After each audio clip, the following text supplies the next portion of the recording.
ఇంతమందిని ఇక్కడ ఒక్క చోట చూడడం చాలా చాలా ఆనందంగా ఉంది. గవర్నమెంట్ ని విమర్శిస్తూ ఏదైనా వీడియో చేసినప్పుడు దాని కింద వచ్చే నెగిటివ్ కామెంట్స్ చూసి నాకు చాలా బాధగా అనిపించేది. ఎందుకు ఇన్ని నెగిటివ్ కామెంట్స్ వస్తున్నాయి, మనం క్వశ్చన్ చేస్తే మనకు తోడు ఎవరు లేరా అని చెప్పి. ఇప్పుడు ఇక్కడ ప్రౌడ్ గా చెప్తున్నాను, మీరు ఇంతమంది ఉన్నారు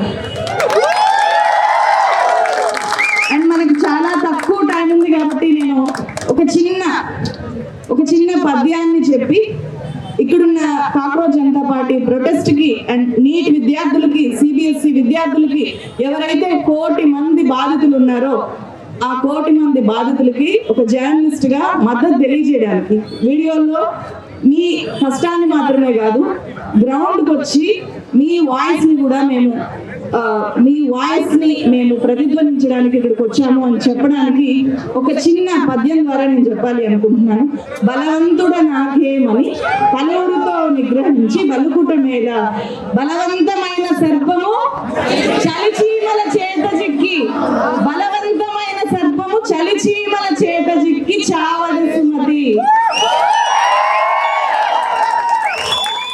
ఈరోజు కాక్రోచ్లు అంటున్నారు. కాక్రోచ్లు ఏం చేస్తాయి?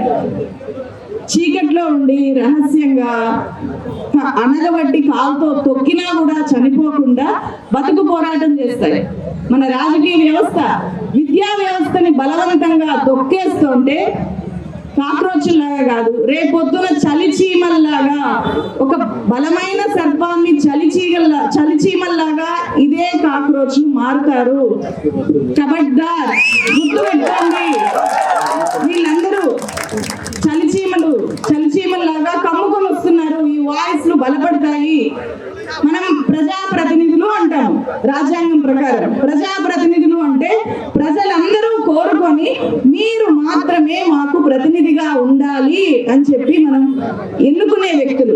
అందరం బయటకు వచ్చి మీరు విద్యాశాఖ మంత్రిగా మాకు వద్దు, మీరు ఫెయిల్ అయ్యారు, రిజైన్ చేయండి, మీరు ధర్మేంద్ర ప్రసాద్ కాదు అధర్మేంద్ర ప్రధాన్, ధర్మేంద్ర ప్రధాన్ కాదు అధర్మేంద్ర ప్రధాన్ అని చెప్పి కోట్లాది మంది ఈరోజు డిమాండ్ చేస్తున్నా కూడా హాయిగా చీమ కుట్టినట్టు కూడా లేకుండా ఉన్నారు అంటే అది నేషన్స్ షేమ్. ప్రజాప్రతినిధులు కాదు, అధికారంలో ఉండేది ప్రజల్ని ప్రతిబింబించే గవర్నమెంట్ కాదు. ఈ గవర్నమెంట్ కూలిపోయే రోజులు దగ్గరకు వస్తాయి. ఇలాగే ఉంటే, తీరు మార్చుకోకపోతే. సో కాక్రోచ్లు ప్రతి ఊర్లోనూ ఖచ్చితంగా మొదలవుతారు. అండ్ ఇక్కడ ఖచ్చితంగా ఇక్కడికి తెలంగాణ నిరుద్యోగులు, ఏపీ నిరుద్యోగులు చాలా పెద్ద ఎత్తున వచ్చుంటారు. నిన్ననే తెలంగాణ నిరుద్యోగులు పెద్ద ఆందోళన చేశారు. ఏపీ గవర్నమెంట్, తెలంగాణ గవర్నమెంట్ కూడా గుర్తు పెట్టుకోవాలి. ఏపీలో నిరుద్యోగులు, తెలంగాణ నిరుద్యోగులే ఇక్కడ కాక్రోచ్లు. తెలంగాణ వస్తే ఉద్యోగాలు వస్తాయని వాళ్ళు ఆశపడుతున్నారు, పోరాడారు. ఒక గవర్నమెంట్ దించేసి ఇంకో గవర్నమెంట్ తెచ్చినా కూడా మళ్ళీ తెలంగాణ నిరుద్యోగి దగాపడుతున్నాడు. దగాబడ్డ నిరుద్యోగులు మళ్ళీ ఇక్కడ కాక్రోచ్లుగా మారుతారు.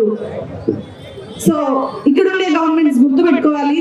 కేంద్రం ఈ కాక్రోచ్ మూవ్మెంట్ నుంచి పాఠం నేర్చుకోవాలి అని చెప్తూ సెలవు తీసుకుంటున్నాను. Thank you so much.